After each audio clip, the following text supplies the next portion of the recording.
Hey everyone, today I'm reviewing the Katabatic Flex 22-degree quilt. This is a new piece of gear for me that I bought for my JMT through hike this summer, and I recently had the opportunity to take it out on a shakedown hike. So today I'm going to give you my initial impressions. Let's get into it. First off, there are a few different variants of the Flex 22-degree quilt. The one that I specifically have is the one that is 5'6" for size, which is it's size based on your height. And my quilt has an 850 fill power and no overstuff. So right out of the box, the thing I was most impressed by was how light the Flex 22 is. My quilt weighs about 22 ounces, and I knew this was going to be a huge upgrade for me because I was coming from a Big Agnes Torchlight 20, which is a 20-degree sleeping bag with 600 fill power down. So it means that just in general, when you go from a lower fill power to a higher fill power, you're gonna have some significant weight savings. And then also when you go from a sleeping bag to a quilt, you're gonna have some significant weight savings. But I didn't realize just how much it was gonna be, and it did feel a little bit spooky. My Big Agnes quilt weighed a whopping 50 ounces. And again, the Katabatic that I have weighs about 22 ounces. So that was absolutely incredible. At first I was kind of skeptical whether a quilt this light would actually keep me warm because I am an exceptionally cold sleeper, but I was very happy to be proven wrong on my shakedown hike, and I can definitely give a big thumbs up to Katabatic for making some really great gear.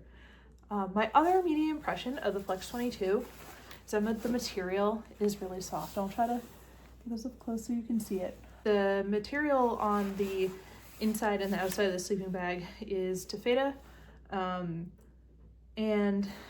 on Katabatic's website they talk about how, you know, this is the softest sleeping bag material ever and it's really, really comfortable. And I read that and I thought, sure, that, you know, that's marketing. And I have to say, when I actually did touch it in person, and after spending a whole night sleeping in this quilt in fairly cold weather, I actually was really impressed. I feel like sleeping bag and quilt fabric tends to get kind of like clammy and icky.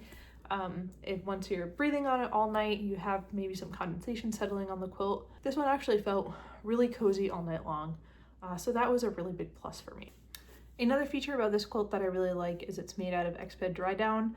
This means that the down is treated to be slightly more hydrophobic. For those who are not into science lingo, it just means that it will repel water a little bit better and gives me a little higher chance of the quilt not wetting out completely.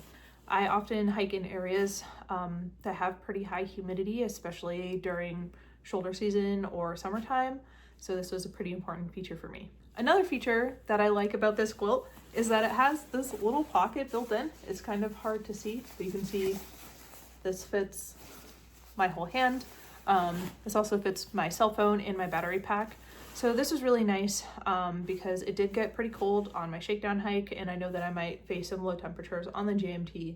And it's nice to be able to stash my electronics in a spot that's not just down by my feet, and know that they're going to stay warm all night, and I'll also know exactly where they are in case I need them. I did get a little bit cold in my quilt during my shakedown hike, and I'll give you a little bit of context on that because I think that 90% of the reason why I was cold was just simply because of user error. So that's not on Katabatic, that is completely on me.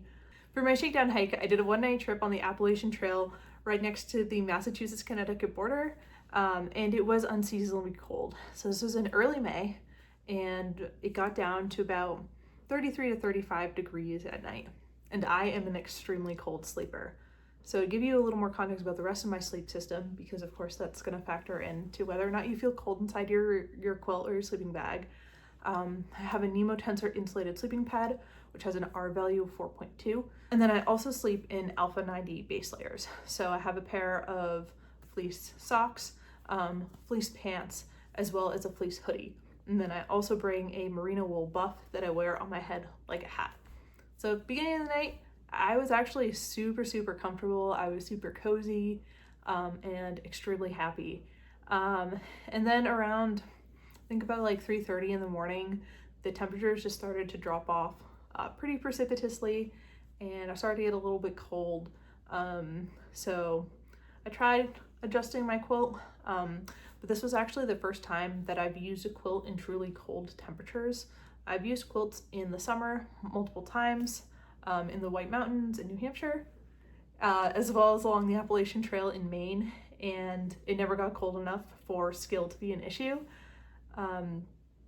When morning rolled around and I had a chance to look at my quilt when I wasn't in like a 3 a.m. daze, I did realize that I just hadn't secured it tightly enough to my sleeping pad. I'll hold this up close so you can see it. So Katabatic has this nifty system. It's a little tough to see this tab, but you can see there's two sizes of notches. One side, the string can pull through very easily. So this is great if the weather is warmer and you want to be able to keep your quilt attached to your pad, but having a couple drafts is not going to make or break your night. And then you can see over here, there's a smaller hole in the clip. And this is where you can pull the cord through here to lock it into place, which is what I should have done. And I probably wouldn't have been cold because my quilt would have been able to cinch properly around my pad and prevent any drafts from getting in. However, I didn't do that. I had the straps through the larger hole. So even though I would think that I was cinching down the quilt, I wasn't cinching it down in a way that could actually lock it into place. And as soon as I got home and watched like a 1-minute YouTube video on how to use this quilt, I realized exactly what my mistake was. Overall, after my first impression of using this quilt, I would give it a 5 out of 5. The only challenge that I had with it was completely user error related. I am super excited to take this quilt with me on the JMT this summer. I think it's going to give me the right amount of flexibility as well as the right amount of warmth if we hit some colder temps. I'll also be reviewing this quilt after the JMT. So if you're interested in seeing my impressions of this quilt after I sleep in it for about a month instead of just one night, make sure you subscribe, and I'll also have more gear reviews coming out. So I will see you all next time. Bye.